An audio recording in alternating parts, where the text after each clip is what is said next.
The home security footage that would later be broadcast on every major news network captured Dorothy "Dottie" Mason's violation in devastating clarity across 3 camera angles that her son Robert had installed 2 years earlier when elderly residents in her Phoenix neighborhood began reporting break-ins and property crimes.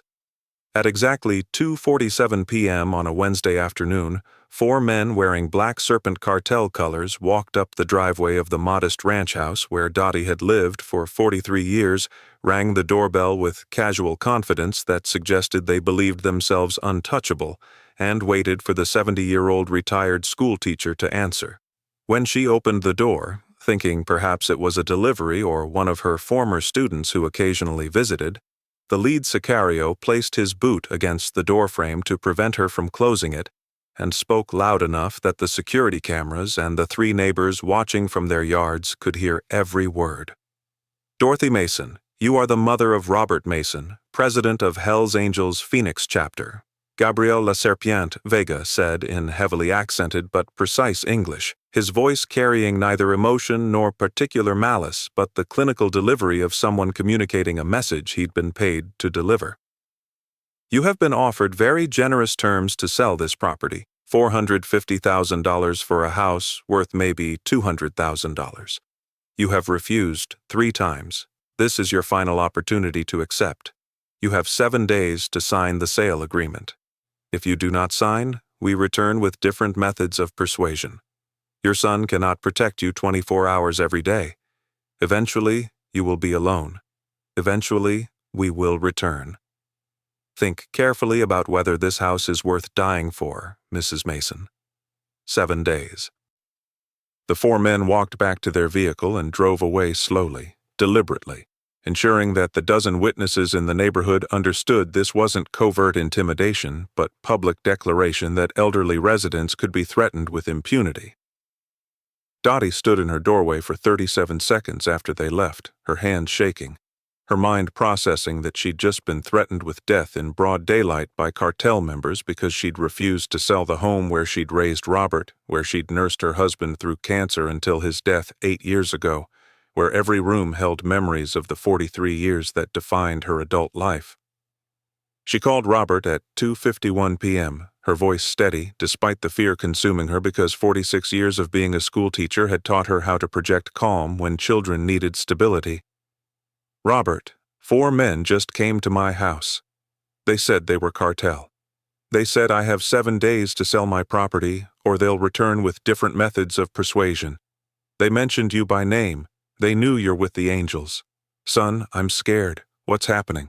If you're ready to witness how a threat against one 70-year-old woman triggered the largest coordinated siege in American motorcycle club history, how 2,500 bikers from 6 organizations shut down an entire city for 96 hours to expose corruption reaching into mayors' offices and federal courts, and how the real story wasn't about cartel violence but about elderly residents being terrorized for refusing to abandon their homes for corrupt development schemes, hit that like button and subscribe because this story will take you into the darkest corners of municipal corruption, elder abuse through intimidation, and the extraordinary power of communities organizing to protect their most vulnerable members when institutions designed to serve them have been completely corrupted. Robert Ironclad Mason was reviewing legitimate security contracts when his mother's call came through, the chapter president's mind immediately shifting from business operations into protective mode that prioritized his mother's safety over every other consideration, including club politics or strategic thinking. He'd been Hell's Angels for 28 years, had served as Phoenix chapter president for 7, and had built reputation as someone who thought tactically before acting emotionally. But hearing terror in his 70-year-old mother's voice, the woman who'd raised him alone after his father's death when Robert was 12, who'd defended him to school administrators and police officers throughout his troubled youth, who'd never stopped loving him despite disapproving of the outlaw life he'd chosen, transformed strategic president into something more primal and dangerous. "Mom, I'm coming to your house right now. Lock all doors and windows. Don't open the door for anyone except me. I'll be there in 14 minutes. He arrived in 11 minutes with James Gunner Price beside him, the vice president's special forces background providing tactical assessment of the situation while Robert focused on his mother's emotional state. Gunner was 54 years old, had lost his own mother to neglect in an understaffed nursing home 3 years earlier, and had since become the club's most vocal advocate for protecting elderly community members who were often targeted by criminals, assuming advanced age meant vulnerability. "Brother, this wasn't random intimidation," Gunner said after reviewing the security footage 3 times. "They wanted to be seen, wanted to be recorded, wanted the neighborhood to witness elderly woman being threatened. This is terrorism designed to break community resistance to something. The question is what they're trying to force your mother to sell for and who's really behind the purchase offers." Dottie sat in her living room, the same room where she'd taught Robert to read, where she'd held him when bullies had beaten him in middle school, where she'd waited up countless nights when he'd been running with gangs before the angels had given him structure and purpose, and explained what had been happening for the past 6 months. "There's a development company called Phoenix Horizon Properties that's been buying up homes in this neighborhood. They've made offers to 43 homeowners. All of us are elderly, most are widows living alone. The offers seem generous compared to property values. But Robert, this is our community. These are homes we've lived in for decades. We raised families here, buried spouses here, built lives here. 12 of us refused to sell. Then 3 of those 12 died in the last 6 months. Mrs. Chen fell down her stairs 2 months after refusing to sell. Mr. Rodriguez had a gas leak in his home 3 weeks later, and Mrs. Thompson was found dead from heart attack last month. The police ruled all 3 deaths accidental or natural causes. But Robert, we're not stupid. We're being systematically eliminated because we won't abandon our homes." Robert felt cold fury building as his mother described a pattern that screamed elder abuse and possible murder disguised as tragic accidents, his mind immediately recognizing that if 3 elderly holdouts had died under suspicious circumstances, the threat to his mother wasn't intimidation, but promise of lethal violence if she continued refusing to sell. "Mom, you can't stay here. Not until we figure out who's behind this and stop them. You're coming to my house where we can protect you properly." Dottie's response revealed the stubborn independence that had allowed her to raise a son alone while working full-time, and the moral clarity that had made her an effective teacher for 37 years. "Robert, I appreciate your protection. But if I leave, if I let them scare me away, then Mrs. Johnson and Mr. Patterson and the other 9 holdouts will know that even having a son in the Hells Angels couldn't protect me. They'll sell immediately because they'll understand they have no chance. I won't be the reason our community surrenders to whoever is behind this." Agent David Park had been investigating federal Judge Harold Sinclair for 5 years, building a case about judicial corruption that included favorable rulings in cases where the judge had financial interests, sentences that seemed designed to protect specific defendants at the expense of justice, and a pattern of real estate decisions that consistently benefited development companies later revealed to have paid Sinclair through complex shell corporations. Park's grandmother was 73, close to Dottie Mason's age, and the parallel made this investigation personal beyond professional obligation. When the alert came through FBI channels about cartel members threatening an elderly woman in Phoenix, Park's corruption investigation instincts immediately recognized this might connect to Sinclair's real estate schemes. He pulled records for Phoenix Horizon Properties and found connections that made his investigators' instincts scream warnings. The company was owned by shell corporations that traced back to accounts Park had been tracking for 3 years in connection with Judge Sinclair. Mayor Christine Dawson sat on Phoenix Horizon's board of directors through her husband's investment firm. And most damningly, the property acquisitions Phoenix Horizon was pursuing would create contiguous 40-acre parcel perfect for the $400 million mixed-use development that Sinclair and Dawson had been promoting through city council despite community opposition. The elderly holdouts weren't random obstacles. They were the final pieces needed to assemble the property for development that would generate enormous profits for Sinclair, Dawson, and their silent partners while displacing the working-class neighborhood that had existed there for 50 years. Mayor Christine Dawson received the call from Gabriel Vega at 4:47 p.m., the cartel commander's voice carrying frustration that his intimidation of Dorothy Mason had been captured on security cameras and was already being reviewed by police, FBI, and probably the Angels. Mayor Dawson, the Mason situation has complications. Her son is Hell's Angels president. The intimidation was recorded. The neighborhood is now aware that we're being used to threaten elderly residents. This is becoming more visible than you wanted. I recommend we reconsider the approach or at least delay until attention decreases. Dawson's response revealed both her commitment to the development scheme and her dangerous underestimation of how Robert Mason would respond to threats against his mother. Gabriel, we've paid your organization $2.3 million over 6 months to handle the holdout problem. We've been patient while you've eliminated 3 obstacles through accidents that police accepted as natural deaths, but we're on a timeline.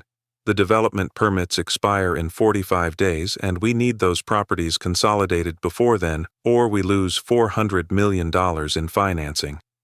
Handle Dorothy Mason within 7 days as you told her. If her son mobilizes the Angels, use that as justification to increase pressure. Make it clear that resistance doesn't protect these people. It just escalates what happens to them. Gabriel ended the call with growing understanding that Mayor Dawson viewed elderly residents as obstacles to be eliminated rather than human beings deserving protection, that the woman who'd been elected to serve Phoenix's citizens was using a cartel to terrorize the most vulnerable among them for profit. He thought about his own mother, Rosa, 68 years old, living 3 blocks from Dorothy Mason, part of the same community that was being systematically displaced. Rosa had mentioned Dorothy several times, had described the retired schoolteacher as kind woman who'd organized neighborhood watch meetings and had fought to keep the elementary school open when the city had tried to close it. Gabriel had threatened that woman today, had implied he'd kill her if she didn't surrender her home, and he'd done it because Mayor Dawson and Judge Sinclair were paying Black Serpent Cartel to commit elder abuse on an industrial scale. Marcus Wraith Coleman sat in the hospital room where his nephew Tyler was receiving his 47th round of chemotherapy for acute lymphoblastic leukemia, the 8-year-old boy's body ravaged by cancer and the treatments that were supposed to save him but seemed to be destroying him just as effectively. Marcus had been Angel's secretary for 9 years, responsible for maintaining records and coordinating communications, trusted completely by Robert and the other officers. That trust had become a weapon 6 months ago when Phoenix Horizon Properties had approached him through intermediaries with an offer that was simultaneously generous and morally devastating. Your nephew Tyler needs experimental cancer treatment that costs $2 million and isn't covered by insurance. We'll pay for that treatment in full. All you need to do is provide us with information about Robert Mason's family, where his mother lives, her daily routines, her vulnerabilities. Simple information sharing that helps us complete a business transaction. Marcus had provided Dottie's address and schedule while telling himself he was just sharing publicly available information, that surely no one would actually hurt a 70-year-old woman, that experimental cancer treatment might save Tyler's life, and that possibility justified minor ethical compromises. But watching the security footage of 4 cartel members threatening Dottie at her home, understanding that his information had enabled that intimidation, feeling the weight of betraying Robert's mother to potentially save his nephew, Marcus felt guilt consuming him that no rationalization could diminish. The text message that arrived at 6:34 p.m. from his Phoenix Horizon contacts made the situation worse. Marcus, the Mason situation has become complicated. We need updated information about Robert's response, about Angel's mobilization plans, about security arrangements for Dorothy. Provide this within 24 hours and we'll release the first $500,000 for Tyler's treatment. Fail to cooperate and the treatment offer is withdrawn. Tyler looked up at his uncle from the hospital bed, his 8-year-old face pale and thin, his eyes holding awareness beyond his years about how sick he was and how desperate the adults around him had become to save him. Uncle Marcus, why do you look so sad? Is it because I'm not getting better? Marcus felt tears burning in his eyes as he tried to find words that wouldn't burden his nephew with the terrible choices Marcus had made. Tyler, I'm sad because sometimes adults have to make impossible decisions about protecting the people they love. Sometimes we make wrong choices because we're scared of losing someone. I made some choices that hurt good people because I was trying to help you, and now I have to figure out how to fix what I broke while still trying to save your life.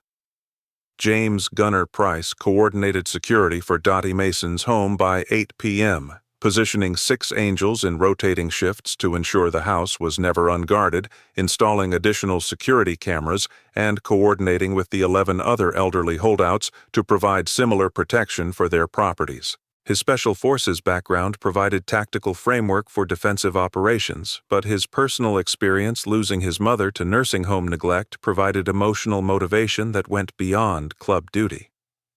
Robert, this isn't just about protecting your mother, Gunner explained during their strategy session. This is about a systematic pattern of elder abuse designed to displace an entire community for corrupt development profits.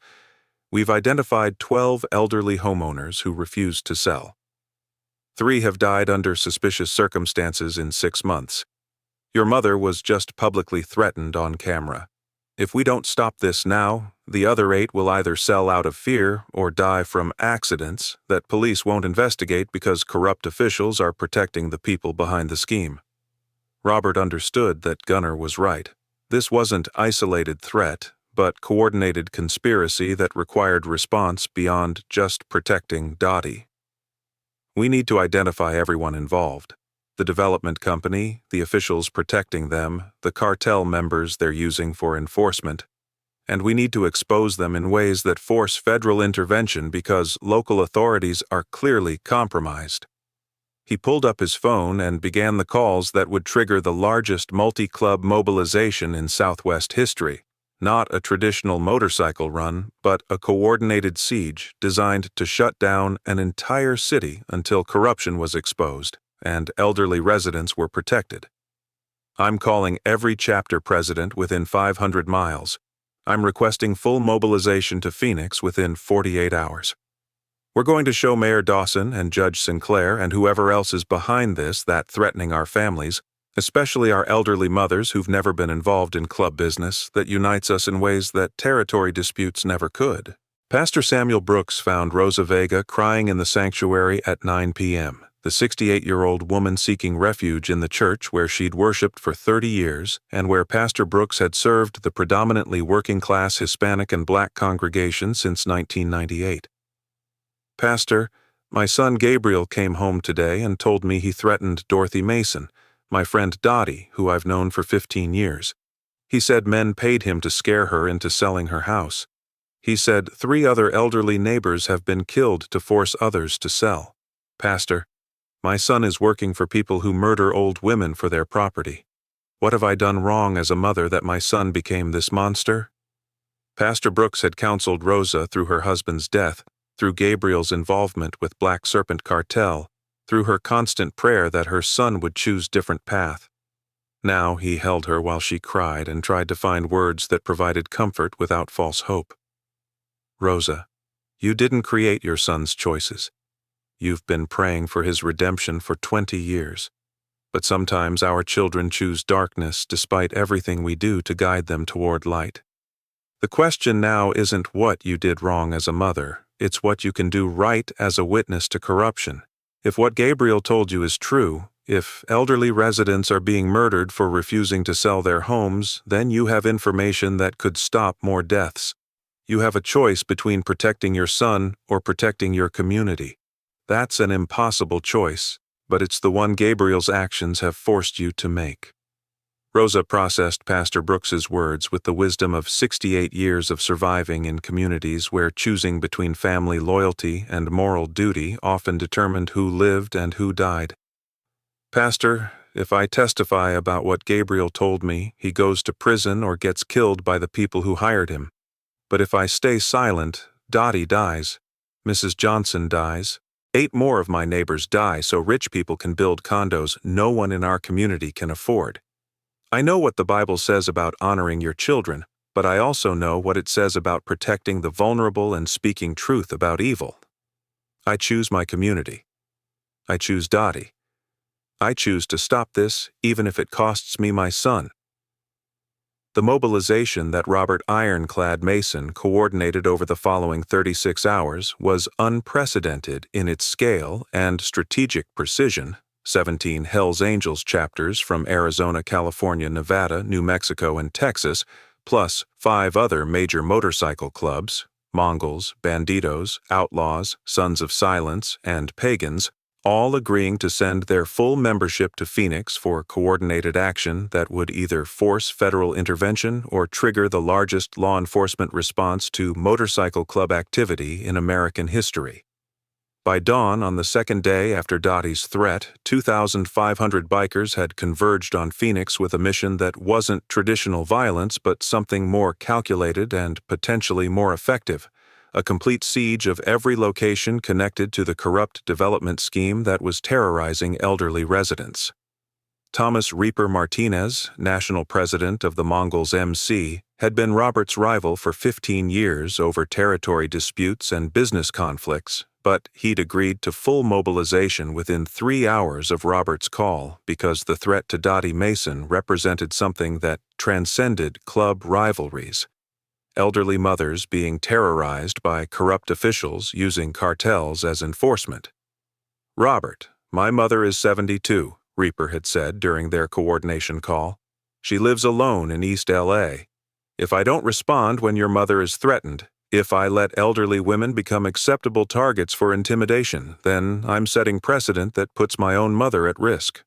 We're mobilizing 300 Mongols. We're riding with you not because we're suddenly friends, but because some lines can't be crossed without unified response from everyone who has mothers, grandmothers, elderly family members who deserve to live without fear of being murdered for their property." The siege positions were established by 6 a.m. with military precision that reflected the combined tactical expertise of veterans from multiple organizations. 800 bikers surrounding Phoenix City Hall, where Mayor Dawson's office was located, 600 surrounding the federal courthouse where Judge Sinclair presided, 400 positioned at the Phoenix Horizon Properties headquarters, 300 at the construction sites where development was planned, and the remaining 400 rotating between locations and providing security for the 12 elderly holdouts' homes. The formations were completely legal. Bikers weren't blocking entrances or preventing access, weren't trespassing on property or engaging in overtly threatening behavior.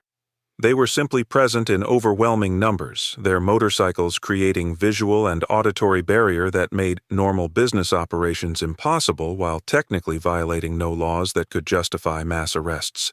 Agent David Park arrived at the federal courthouse at 7:23 a.m. to find 600 bikers forming perimeter that allowed federal employees to enter but made it clear that Judge Sinclair's operations were under intense scrutiny, his phone immediately buzzing with calls from FBI supervisors demanding explanation for why motorcycle clubs were laying siege to federal property. "This is related to the corruption investigation I've been building on Judge Sinclair," Park explained during emergency conference call with Phoenix FBI leadership. "The elderly woman who was threatened by Black Serpent Cartel 2 days ago is the mother of Hells Angels Phoenix chapter president. But the real story isn't cartel biker conflict. It's that Mayor Dawson and Judge Sinclair are using Black Serpent to terrorize elderly residents into selling their homes for a corrupt development scheme. 3 elderly homeowners have died under suspicious circumstances in the past 6 months. The bikers aren't here to commit violence. They're here to force federal intervention because local law enforcement is compromised." The evidence Park had been building for 5 years suddenly became urgent priority as FBI leadership recognized that 2,500 bikers conducting coordinated siege of city government and federal courthouse created situation that demanded immediate resolution rather than prolonged investigation. "We need to arrest Sinclair and Dawson immediately, or we need to force the bikers to disperse," the special agent in charge declared. "We can't have this standoff continuing indefinitely. What evidence do we have that justifies emergency warrants?" Park pulled up his comprehensive files. Shell corporations connecting Sinclair to Phoenix Horizon Properties, Financial records showing $2.3 million in payments to Black Serpent cartel accounts, communications between Dawson's office and cartel intermediaries, and most recently, security footage of cartel members threatening Dorothy Mason combined with property records showing systematic acquisition of homes owned by elderly residents, 3 of whom had died within weeks of refusing to sell.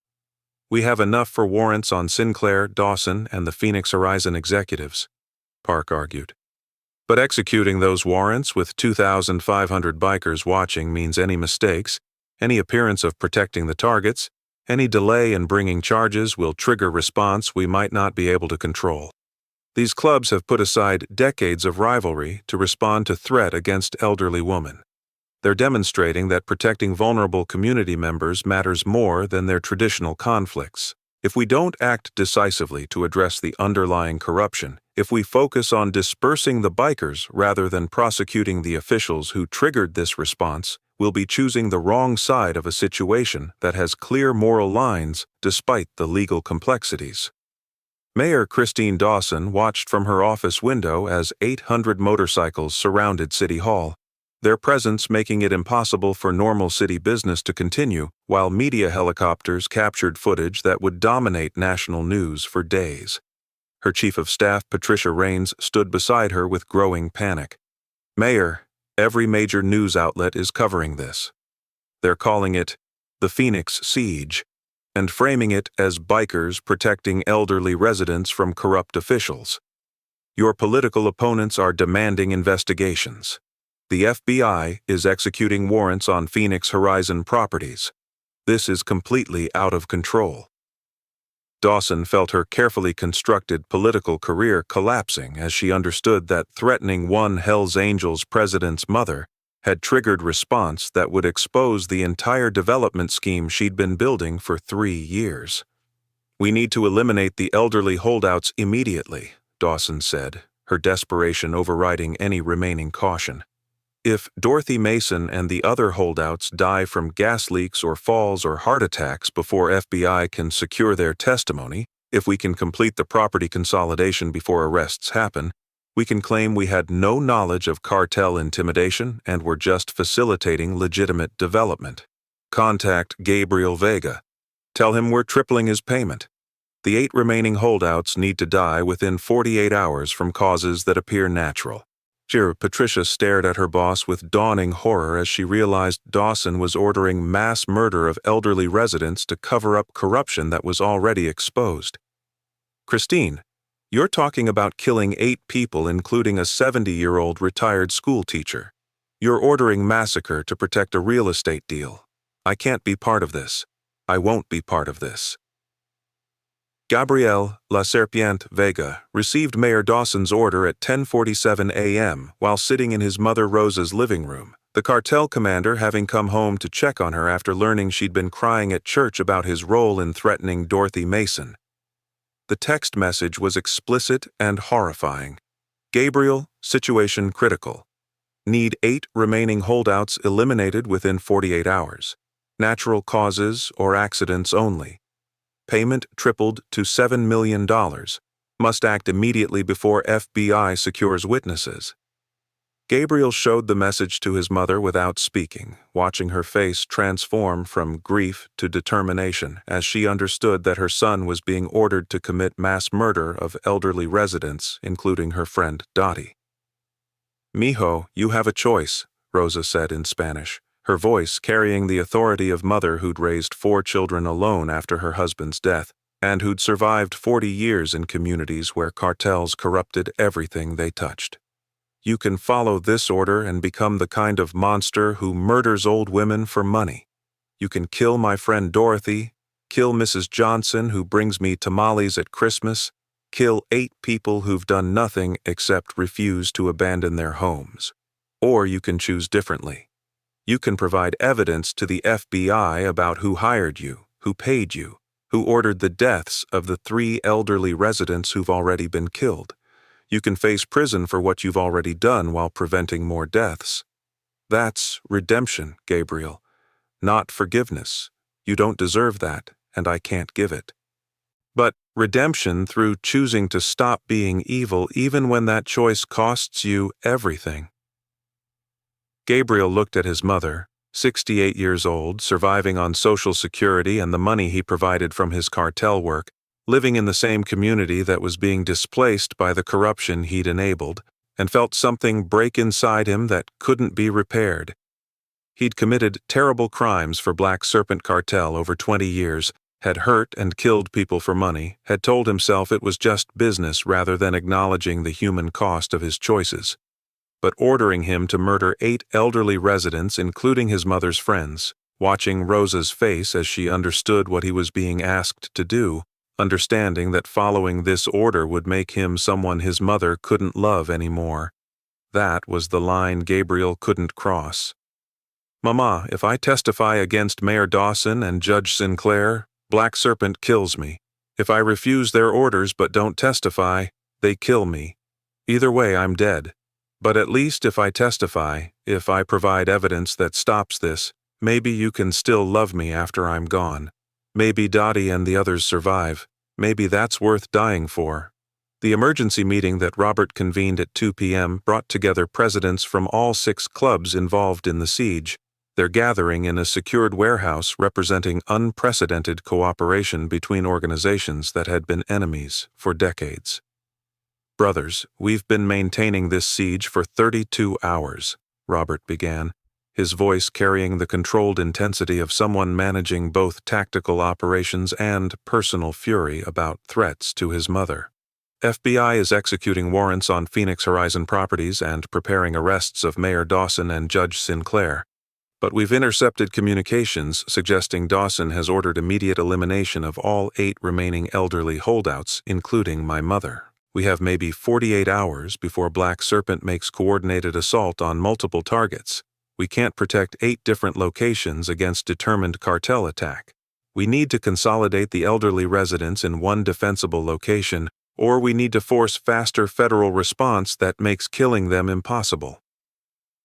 James Gunner Price pulled up tactical maps showing the 8 elderly holdouts' homes scattered across a 12-block area, his special forces training immediately recognizing the defensive impossibility.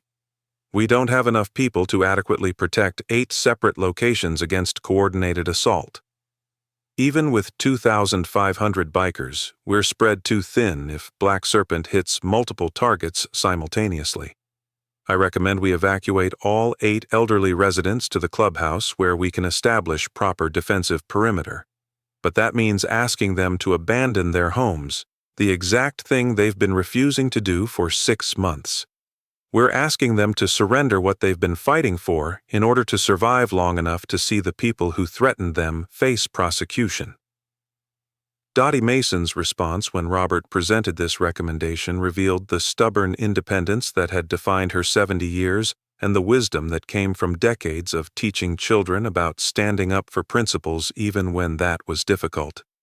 "Robert, if I leave my home, if all 8 of us abandon our houses because we're scared, then Christine Dawson and Harold Sinclair win even if they eventually face prosecution. They'll claim we left voluntarily, that no coercion was involved, that any allegations of intimidation were exaggerated, and future developers will know that threatening elderly residents works.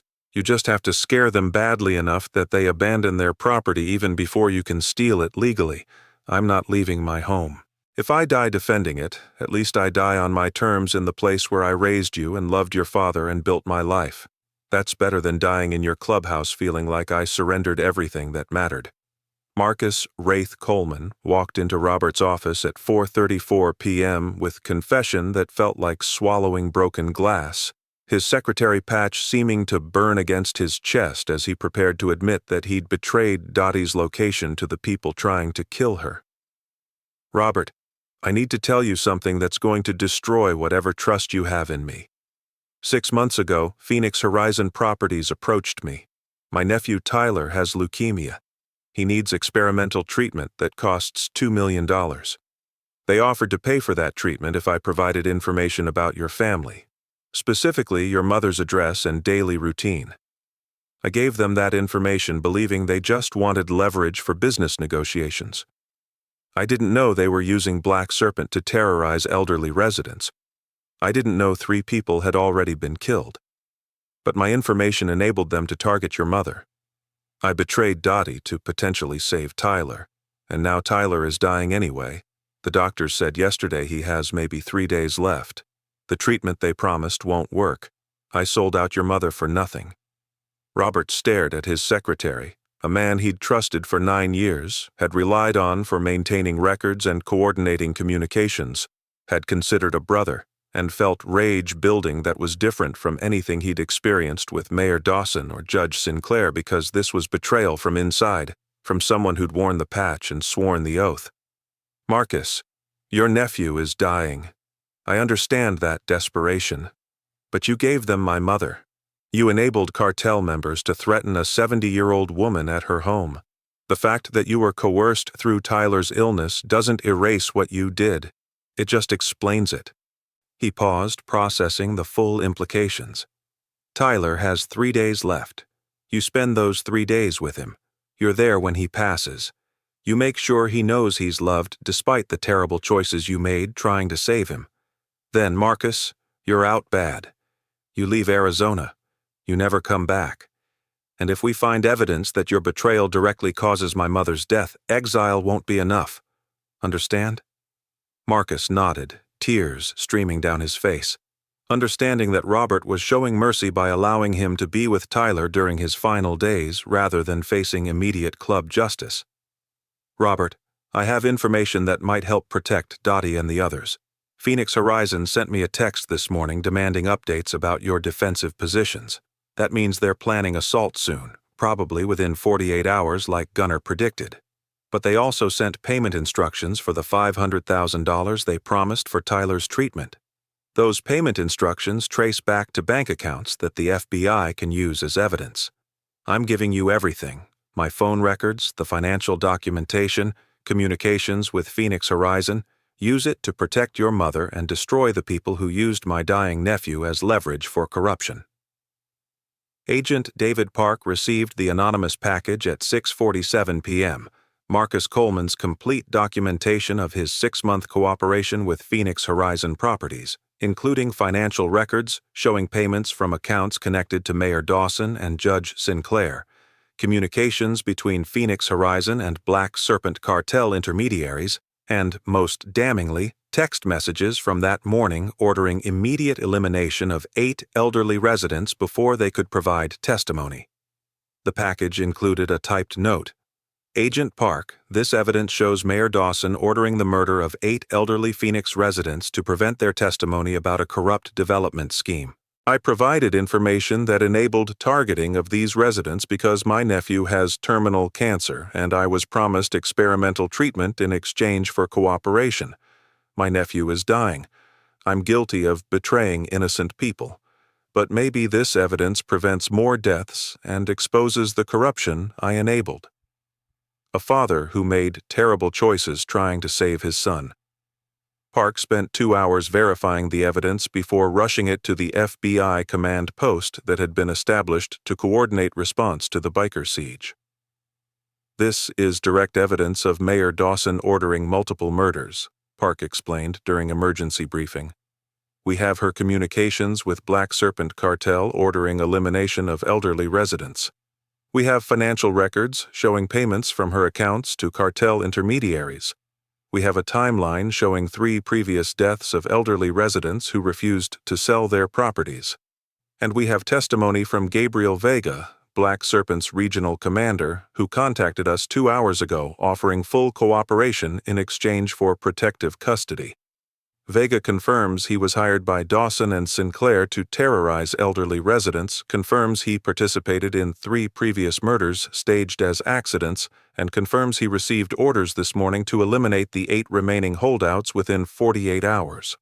The coordinated arrests happened at 9:34 p.m., with theatrical precision designed to demonstrate to the 2,500 bikers maintaining their siege that federal authorities were taking the corruption seriously. Mayor Christine Dawson arrested at City Hall in front of the 800 motorcycles surrounding the building. Judge Harold Sinclair arrested at his home by agents who'd obtained warrant for his chambers and residences, and 6 Phoenix Horizon Properties executives arrested simultaneously at locations across the city. The charges were staggering. Dawson facing conspiracy to commit murder, 8 counts for the planned killings, 3 counts for the previous accidents, corruption, racketeering, and using her office to facilitate organized crime. Sinclair facing similar charges plus judicial corruption and obstruction of justice. Phoenix Horizon executives facing conspiracy charges for financing the intimidation campaign. The perp walks were broadcast live on every news network. Footage of Mayor being led out in handcuffs while bikers watched silently, becoming instant symbol of community response to corruption. Dawson's face showed shock that her carefully managed scheme had been so comprehensively exposed, her protests about misunderstanding and legitimate business falling flat against evidence of text messages ordering elderly residents' murders. Mayor Dawson, you ordered the deaths of 8 people, including a 70-year-old retired schoolteacher, the FBI agent told reporters during the perp walk. You used a cartel as your personal death squad to terrorize vulnerable residents into abandoning their homes. You're charged with 11 counts of conspiracy to commit murder and will face federal prosecution that we're confident will result in life imprisonment. Judge Harold Sinclair was found dead in his study at 11:47 p.m., approximately 2 hours after his arrest and release on bail that his attorney had immediately secured, the federal judge having used his final hours to write comprehensive confession that detailed 15 years of corruption, including the Phoenix development scheme and dozen other cases where he'd accepted bribes or favorable financial arrangements in exchange for rulings that served criminal enterprises. His suicide note was addressed to Agent Park specifically. Agent Park, you've been investigating me for 5 years. You were right about everything. I corrupted my office for profit. I facilitated organized crime. I ordered the deaths of 3 elderly residents and was prepared to order 8 more. I did this because I convinced myself that judicial salary wasn't sufficient compensation for my expertise, that accepting money from developers and criminals was victimless corruption that hurt no one. I was wrong. Mrs. Chen, Mr. Rodriguez, and Mrs. Thompson died because I valued profit over justice. Dorothy Mason and 7 others nearly died for the same reason. I can't undo what I've done, but maybe my death and this confession prevent others from following my path. Federal judges are supposed to be beyond corruption. I proved we're not. Learn from my failure. Tyler Coleman died at 3:47 a.m., 3 days after doctors had predicted, surrounded by his parents and his uncle Marcus, who'd betrayed good people trying to save this 8-year-old boy who'd never asked to be leverage in anyone's corruption. Marcus held his nephew's hand as Tyler's breathing stopped, the experimental cancer treatment that had been promised as payment for betrayal having never been real. The entire offer having been manipulation designed to exploit Marcus's desperation. I'm sorry, Tyler, Marcus whispered to his nephew's body. I'm sorry I traded good people's safety for treatment that didn't exist. I'm sorry your illness was used as weapon against me. I'm sorry you spent your last months knowing your uncle was doing terrible things supposedly to save you. You deserved better than me. You deserved better than this. The second assault on Dorothy Mason's home came 38 hours after Mayor Dawson's arrest, executed not by Black Serpent Cartel following official orders, but by desperate remnants of the corruption network who understood that killing the elderly witnesses represented their only chance to undermine the federal prosecution. 4 men breached Dottie's home at 2:47 a.m. using sophisticated entry techniques that suggested professional training beyond typical cartel operations, their movements coordinated and efficient as they bypassed the external security that the Angels had established. James Gunner Price was on duty that night, positioned in the living room where he could monitor all entry points, his Special Forces instincts screaming warnings 3 seconds before the assault began when he noticed the security cameras had been systematically disabled from outside. "Breach imminent!" Gunner shouted into his radio, alerting the 6 other Angels positioned around the property. He moved immediately to Dottie's bedroom, where the 70-year-old woman was sleeping, his weapon drawn, his tactical training taking over. The first attacker came through Dottie's bedroom window with professional speed, his suppressed weapon already aimed at the bed where Dottie had been sleeping seconds earlier. Gunner's first shot hit the attacker's center mass, dropping him before he could fire. The second attacker came through the bedroom door simultaneously, his angles suggesting coordinated assault designed to overwhelm defenders through multiple entry points. Gunner's second and third shots hit this attacker in the chest and head, the combination ensuring immediate neutralization but also positioning Gunner between Dottie's hiding place in the closet and the two remaining attackers converging on the bedroom. The firefight lasted 47 seconds, Gunner engaging the third attacker in the hallway while the fourth tried to flank through the bathroom. Gunner's military training and combat experience gave him tactical advantage against men who were skilled but not special forces caliber. His fourth and fifth shots dropped the third attacker, but the fourth attacker's shot caught Gunner in the neck, the round severing his carotid artery before he could turn to return fire. Gunner's final shot killed the fourth attacker even as he was collapsing from his own wound, his last action ensuring all four threats were neutralized before he died. He bled out on the floor of Dottie Mason's bedroom within 90 seconds, his final words transmitted through his radio to the angels racing to the house. "Dottie's safe. All Tango's down. Tell Robert I kept my promise." Robert, ironclad Mason, arrived at his mother's home 6 minutes after the assault ended, finding Gunner's body in the bedroom and his mother physically unharmed but psychologically devastated in the closet where Gunner had hidden her. "Robert, he saved my life," Dottie said through tears, her voice breaking as she processed that a man she'd known for 7 years, who'd attended her birthday parties, who'd helped her fix her roof last summer, who'd called her Mrs. M with respect that reminded her of her former students, had died protecting her from men trying to murder her for refusing to sell her house. "James died because I was too stubborn to leave. He died because I insisted on staying in this house. He died because I thought my memories and my principles mattered more than his life." Robert held his mother while she cried, his own grief for losing his vice president and closest friend temporarily suspended behind the immediate need to comfort Dottie and process the tactical implications of the assault. "Mom, Gunner died doing exactly what he chose to do, protecting someone who couldn't protect herself from people who target the vulnerable. He spent the last 3 years of his life obsessed with protecting elderly community members because his own mother died from nursing home neglect. Saving you wasn't just duty, it was his mission, his redemption for not being there when his mother needed him. You didn't kill Gunner. The people who ordered this assault killed him, and they're going to face consequences that make Mayor Dawson's arrest look gentle." The investigation of the 4 attackers revealed something that made Agent David Park's corruption case even more comprehensive. 3 of the 4 were off-duty Phoenix police officers who'd been on Judge Sinclair's private security payroll for years. The 4th was a private investigator who'd done work for Phoenix Horizon Properties. This wasn't cartel assault. It was last-ditch attempt by remnants of Sinclair's network to eliminate witnesses before trial. Their phones contained communications with Sinclair's attorney discussing payment for handling the elderly witness problem before testimony could be secured. The attorney was arrested within 6 hours, his law license immediately suspended, his communications providing evidence that Sinclair's suicide hadn't ended the conspiracy, but had just removed the conspiracy's leadership while leaving operational cells still working to eliminate witnesses. The funeral that the Angels organized for James Gunner Price drew 15,000 people.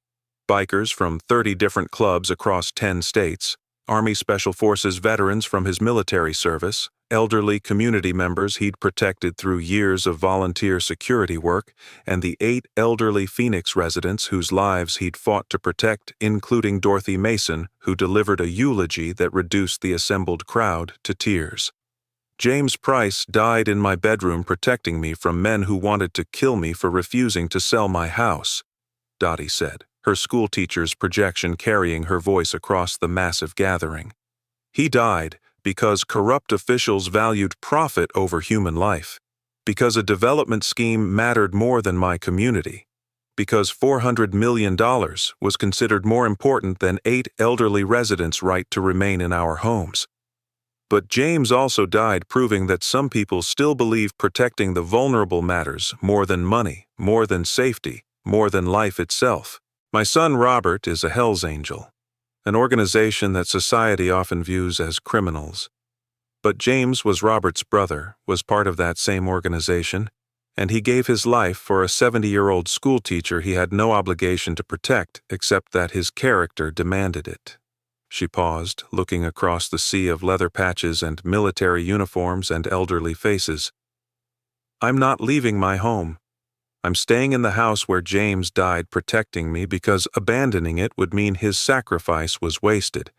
The other 7 elderly holdouts have made the same decision. We're staying because James showed us that some fights are worth dying for. Christine Dawson is in federal custody. Harold Sinclair is dead. Phoenix Horizon Properties is being dismantled by federal prosecutors. And James Price is the reason all of that happened. His death exposing the final layer of corruption that proved this wasn't just cartel violence but systematic conspiracy reaching into police departments and law firms. I'm 70 years old. I've taught children for 37 years. And James Price taught me that true courage isn't absence of fear. It's choosing to protect others despite that fear. Choosing duty over survival. Choosing to be someone worth remembering even when that costs everything. Rosa Vega testified for 2 days during the federal prosecution of Mayor Dawson and the Phoenix Horizon executives. Her account of her son Gabriel's confession about being hired to terrorize elderly residents, providing devastating evidence about the conspiracy's scope and methods. My son told me he was paid $2.3 million over 6 months to intimidate elderly homeowners, Rosa explained under oath, her voice steady despite the weight of testifying against Gabriel's interests. He told me 3 residents had been killed in staged accidents. Mrs. Chen pushed down her stairs. Mr. Rodriguez killed in gas leak that was actually sabotage. Mrs. Thompson's heart attack induced by medication tampering. He told me Mayor Dawson ordered these deaths. He told me Judge Sinclair protected the operation through favorable legal rulings. And he told me he'd been ordered to kill 8 more people, including my friend Dorothy Mason, within 48 hours. The defense attorneys tried to discredit Rosa's testimony by arguing she was biased against her own son and was fabricating evidence to secure leniency for Gabriel's cooperation. But Rosa's response demolished that argument. My son is guilty of terrible crimes. He participated in murdering 3 elderly people. He threatened Dorothy and 7 others. He deserves prison for what he's done. I'm not testifying to help Gabriel. I'm testifying to ensure that the people who hired him, who paid him, who ordered these murders, face consequences equal to or greater than what Gabriel faces. Mayor Dawson and Judge Sinclair used their positions of public trust to organize elder abuse on industrial scale. My son was their weapon, but they were the ones who aimed him at vulnerable people and pulled the trigger. If my testimony sends Gabriel to prison for 30 years, that's justice. But if it also sends Mayor Dawson to prison for life, if it exposes the corruption that made these crimes possible, then maybe some good comes from the evil my son committed. Gabriel La Serpiente Vega pled guilty to 3 counts of murder, 8 counts of attempted murder, and conspiracy to commit elder abuse, his cooperation with federal prosecutors earning him consideration for reduced sentencing but not immunity from consequences. He was sentenced to 40 years in federal prison, eligible for parole after serving 27 years, his testimony having been instrumental in convicting Mayor Dawson, 5 Phoenix Horizon executives, and 14 other individuals involved in the conspiracy. During his sentencing hearing, Gabriel addressed the court with a statement that acknowledged his guilt while explaining the choices that had led him to participate in systematic elder abuse. Your Honor, I murdered 3 elderly people and planned to murder 8 more because I was paid to do it. I told myself I was just following orders, that someone else would do the killing if I refused, that survival in the cartel world required accepting jobs regardless of their moral weight. I was wrong. Mrs. Chen, Mr. Rodriguez, and Mrs. Thompson died because I valued money over their lives. Dorothy Mason and 7 others nearly died for the same reason." He paused, his voice breaking slightly. "My mother, Rosa, testified against me. She chose her community over her son. That's the hardest thing a mother can do, and she did it because I forced that choice through my actions. I'm grateful for 40 years in prison because it means I'll live long enough to maybe become someone my mother could forgive, someone who spends his remaining decades preventing other young men from making my choices. I don't ask for leniency. I don't deserve it. But I ask that my cooperation destroying Mayor Dawson's network be recognized as the beginning of redemption that will take the rest of my life to complete. The elderly residents I terrorized deserve to feel safe in their homes. My 40 years in prison contributes to that safety. I accept this sentence as less than I deserve, but more than I could have hoped for, given what I've done." Mayor Christine Dawson's trial lasted 4 months, the evidence against her so overwhelming that her defense focused entirely on arguing for concurrent rather than consecutive sentencing on the 11 murder conspiracy counts. The prosecution's case was devastating, financial records showing $2. $3 million in payments to Black Serpent Cartel, communications ordering the elimination of elderly residents, testimony from Gabriel Vega about receiving and executing those orders, Marcus Coleman's evidence about being coerced to provide targeting information, and, most damningly, the text messages from the morning of her arrest ordering immediate murder of 8 people, including Dorothy Mason. Mayor Dawson weaponized her office to commit serial murder of elderly residents, the lead prosecutor argued during closing statements. She used a cartel as her personal death squad. She ordered the deaths of 3 people and planned to order 8 more, all to facilitate a real estate development that would have generated $400 million in profits for her and her associates. The jury deliberated for 6 hours before returning guilty verdicts on all 11 counts of conspiracy to commit murder, plus additional convictions on corruption, racketeering, and abuse of office. Dawson was sentenced to 11 consecutive life terms without possibility of parole, the judge's statement making clear that her betrayal of public trust warranted maximum punishment. Mayor Dawson, you were elected to serve and protect Phoenix's citizens.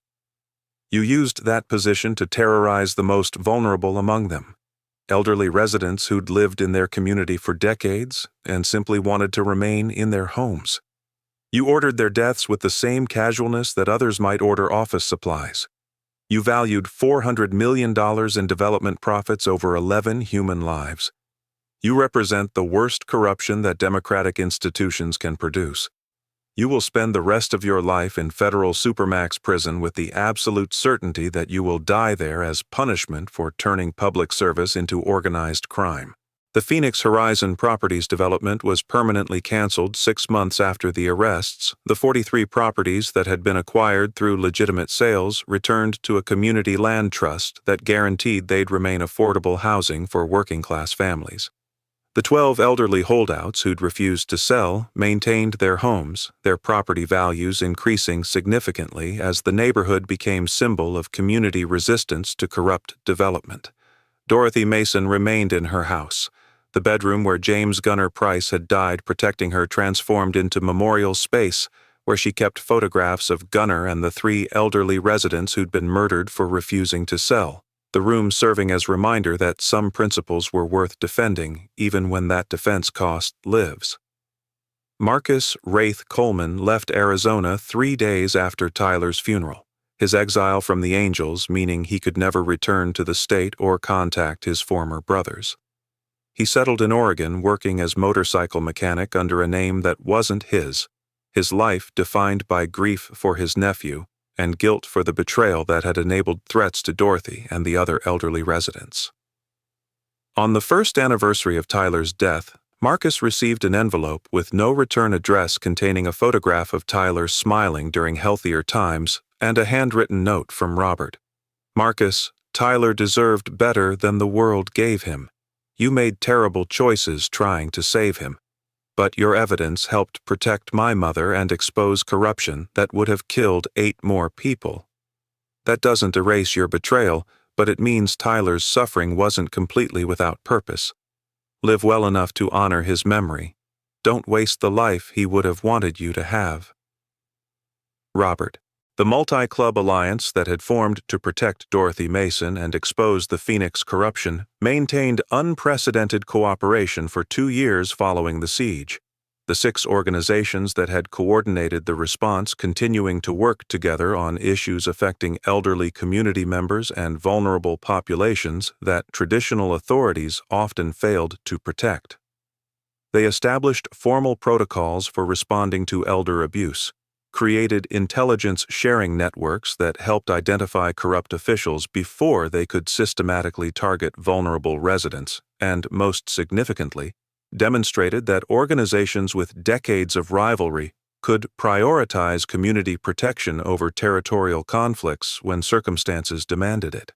The alliance eventually dissolved as clubs returned to their traditional operations, but the precedent remained. Proof that unity was possible when leadership chose cooperation over conflict when protecting the vulnerable mattered more than pride.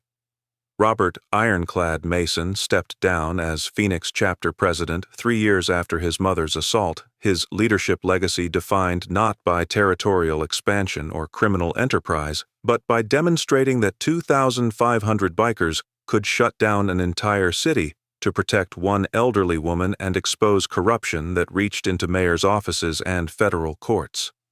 I joined the Hells Angels because I wanted brotherhood and purpose, Robert said during his retirement speech to assembled members.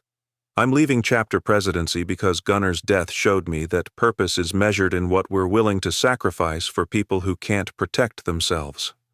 We mobilized 6 clubs, created the largest siege in motorcycle history, exposed corruption that had killed 3 people and planned to kill 8 more, including my mother. That's what the patch means, not the outlaw reputation or the criminal associations, but the commitment to protecting our families and our communities when institutions fail that basic responsibility. 3 years after the siege and the arrests, Dorothy Mason celebrated her 73rd birthday in the home where she'd raised Robert and where James Gunner Price had died protecting her. The gathering including the other 7 elderly holdouts who'd refused to sell, Rosa Vega, whose son was serving 40 years for trying to kill them, Pastor Samuel Brooks, who'd counseled both Dottie and Rosa through the crisis, and 30 Hells Angels, including Robert, who'd mobilized the largest coordinated club response in history to keep his mother safe. I'm grateful to be alive, Dottie said during the informal celebration in her living room. I'm grateful that the people who threatened our community are in prison. I'm grateful that affordable housing will remain in this neighborhood rather than being replaced by condos none of us could afford. But mostly I'm grateful for James Price, who died in that bedroom protecting me from people who valued money over my life. His sacrifice exposed corruption that was bigger than just threatening elderly residents. It was about officials betraying public trust for profit. James's death wasn't wasted. It meant something. And I spend every day in this house trying to ensure it continues meaning something. Isabella Martinez, Mrs. Chen's granddaughter who'd been living with her grandmother when the elderly woman had been murdered in staged fall down the stairs, graduated from law school 5 years after her grandmother's death, her career focus on prosecuting elder abuse and corruption cases that targeted vulnerable populations.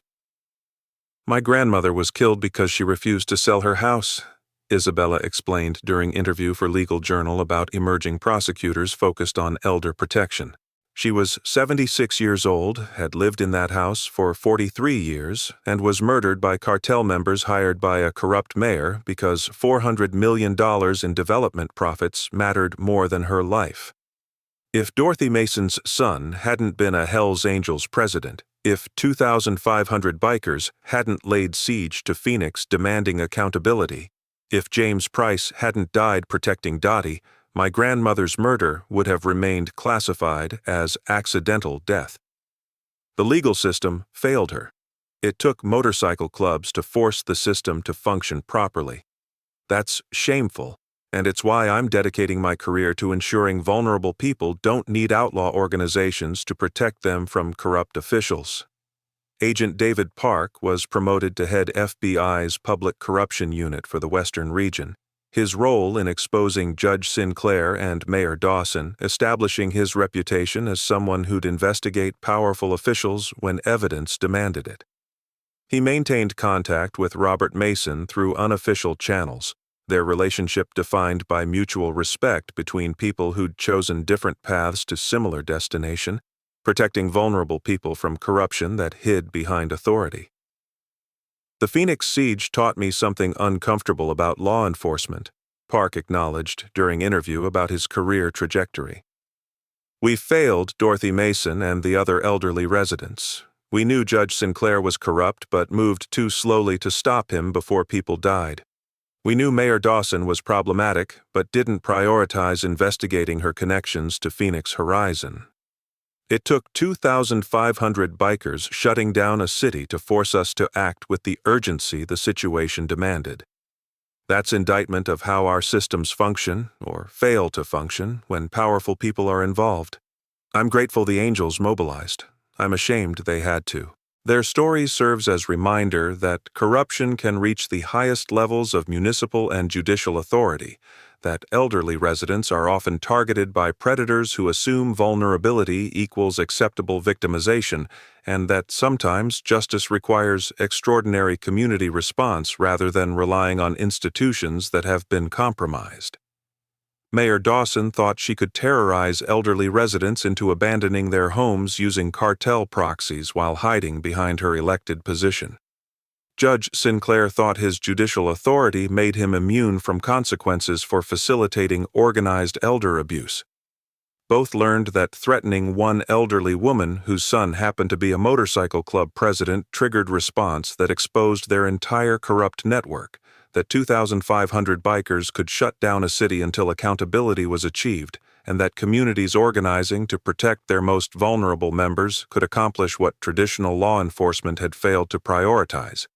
If this story resonated with you, hit that like button and subscribe for more content exploring elder abuse, community response when systems fail, and the extraordinary things ordinary people do when protecting the vulnerable requires unprecedented cooperation. Share this with someone who needs to understand that corruption thrives when powerful people believe they're untouchable, that elderly community members deserve protection rather than being viewed as obstacles to profit, and that sometimes the most effective response to institutional failure is community mobilization that makes continuing that failure politically and practically impossible. Dorothy Mason was threatened because she refused to sell her home. She survived because 2,500 bikers declared war on the corrupt officials who'd terrorized her community. James Gunner Price died, proving that some people still believe protecting the vulnerable matters more than survival. And the combination, institutional corruption and community response, elder abuse and unprecedented unity, betrayal and redemption, defines the world we actually inhabit and the choices we face about which side to serve when systems fail the people they're supposed to protect.